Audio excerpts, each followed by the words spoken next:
desprender algunos vínculos.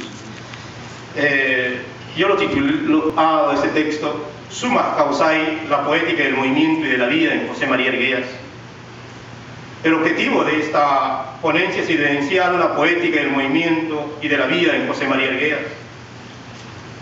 Aquí también se observa cómo esta dinámica de la fluidez trasciende a los ámbitos culturales, naturales, sociales. Esta transferencia de energías de un ser a otro configura un mecanismo que no opaca al ser, sino que afirma y potencia su identidad, estableciendo un fluir de identidades. La explicación se realiza desde el análisis crítico del discurso. Este modelo interpretativo permite tomar categorías de diferentes disciplinas: la antropología, la sociología, la lingüística, la literatura. Esta múltiple y dialogante visión posibilitará observar el objeto en toda su complejidad. Por ejemplo, permitirá explicar cómo las propiedades del río, fuerza, sonido, música, energía, avance, son transferidos a los hombres, a los animales, a las colectividades. Asimismo, se podrá evidenciar cómo las piedras y los muros tienen la capacidad de albergar un movimiento concentrado e intenso que no se decodifica con la fría razón ni se percibe con el ojo ajeno, sino que se muestra al corazón sincero y al hombre que ingresa con el imaginario andino.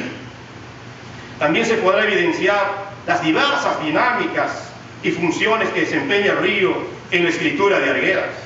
Este estudio se centra en la poesía, donde la figura del río asume dimensiones divinas. Por ejemplo, hablar con los dioses mayores, o dimensiones humanas, llorar cuando las condiciones de los hombres son adversas. El territorio verbal de la obra de Arguedas es grato, es irrigado por múltiples ríos, divinizados o humanizados. Ellos atraviesan el territorio plural de su narrativa, poesía y ensayo. La potencia de su voz es simbólica porque alcanza distancias y profundidades. Así se puede ahondar en el corazón del Huachcha y de la piedra, o puede extenderse como un manto sonoro sobre los pueblos, convocándolos para el movimiento. Todo ello demuestra su poder significativo.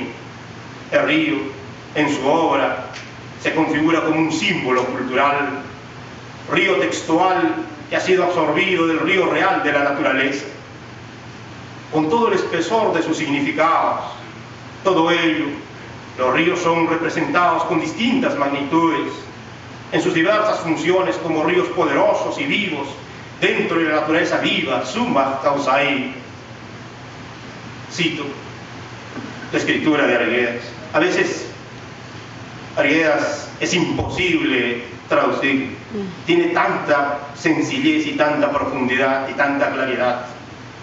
Cito: así como las montañas y los ríos tienen poder sobre los seres vivos, y ellos mismos son seres vivos, todo lo que hay en el mundo está animado a la manera del ser humano. Nada es inerte. Las piedras tienen encanto, lloran si no pueden desplazarse por las noches, están vinculadas por los odios o amores con los insectos que habitan sobre ellas o debajo de ellas, o que simplemente se posan sobre su superficie. Los árboles o arbustos ríen o se quejan, sufren cuando se les rompe una rama o se les arranca una flor, pero gozan si un picaflor baila sobre una corola. Algunos picaflores pueden volar hasta el sol y volverse. Los peces juegan en los remansos, y todas esas cosas vivas están relacionadas entre sí. Las montañas tienen ciertas zonas especialmente sensibles sobre las cuales el hombre puede reposar, pero no quedarse dormido, a riesgo de que las montañas le transmitan alguna dolencia que puede ser mortal. Todo el mundo está en un intenso estado vital. Nada es inerte. Hay fuerzas y ternuras, hay jerarquías.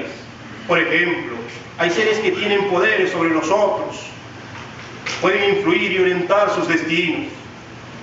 Están animados, vivos, tienen capacidad de animar, dar vida. Así las montañas, Apus, que son seres divinos como el río Apurima, o el Wilhamayu son dioses que pueden desplegar su poder sobre el hombre. Por esta razón son respetados y reciben sus pagos en un acto recíproco, pues ellos brindan protección a los hombres y a las comunidades. Toda esta vitalidad se observa dentro de un universo andino plenamente sensible. Así hay árboles que sienten cuando rompen sus ramas, tal como los hombres sienten cuando les quiebran un brazo, porque todo está animado a la manera del ser humano. Esto evidencia un mundo andino donde hay todo un ordenamiento de símbolos. Un símbolo alberga dos sentidos. El primero muestra, es decir, es ostensible, explícito, visible, corporal, manifiesto. El segundo es lo oculto, el que mueve, el que genera efectos desde lo implícito e invisible. Esta capacidad de concentrar y relacionar un haz de significados es explicada a través de una semiótica vinculante, que no cierra e inmoviliza, sino que abre y dinamiza. Por ello, ese río de la naturaleza que recorre la difícil geografía trasciende a los planos sociales y culturales. De esta forma sus aguas se vuelven borrosas, lodosas, espesas en significados. Considerando su densidad y su espesor semántico, los ríos son, sí, en los avatares de su fluir. El agua es diluvio, sendero hacia los abismos, inundación, tempestad, elemento que disuelve, torrentes sin ataduras, grandes calamidades, espanto, regresión, vuelta al primordial estado embrionario, destrucción, anegamiento sin misericordia, sangre de los sacrificios, todas las sangres que fluyen por las heridas de un país andino. Tal como lo explica Palazón Mayoral, dentro de esta cosmovisión el símbolo también puede ser definido como un elemento material o empírico, objeto, palabra, gesto ritual, que indica o representa una realidad no material o espiritual y que la hace presente, real y activamente. Uno de los ríos más simbólicos es el Apurímac, al que Arguedas define como el poderoso que habla, río sagrado, Dios que habla. Es lo visible del río, ya que muestra la fuerza de su caudal como un caballo galopante. No obstante, es un río difícil de ver, pero fácil de sentir.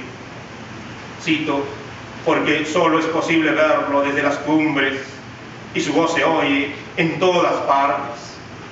Corre por el fondo de las quebradas más profundas que es posible imaginar. Esta singularidad de la procedencia y de esa capacidad de hacer emerger su voz desde la profundidad hasta los lugares más distantes y altos es pasible de una constatación física. También sus propiedades son potenciadas y llevadas a un nivel simbólico y mítico, es lo que le otorga la dimensión divina.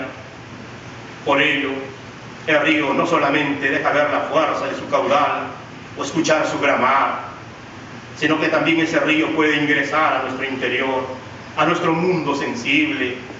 Ya instalados en nuestros corazones puede hacernos amables, rebeldes, grandes, pequeños, limpios o turbios.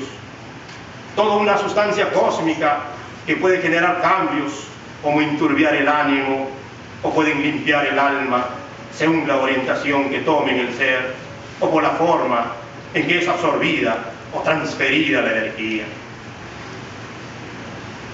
El canto, la fuerza y la voz del río mantienen vínculos con la música.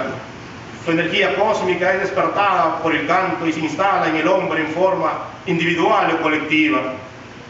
Por esta razón, la correlación entre río, canto, fuerza, danza, desencadena movimientos de grandes proporciones, tal como ocurrió con el Tacheoncoy, el canto de enfermedad, afiebrado movimiento que enfrentó a los españoles en el siglo XVI cuando las guajas ingresaron en el cuerpo de los hombres para que estos se enfrenten a los dioses occidentales.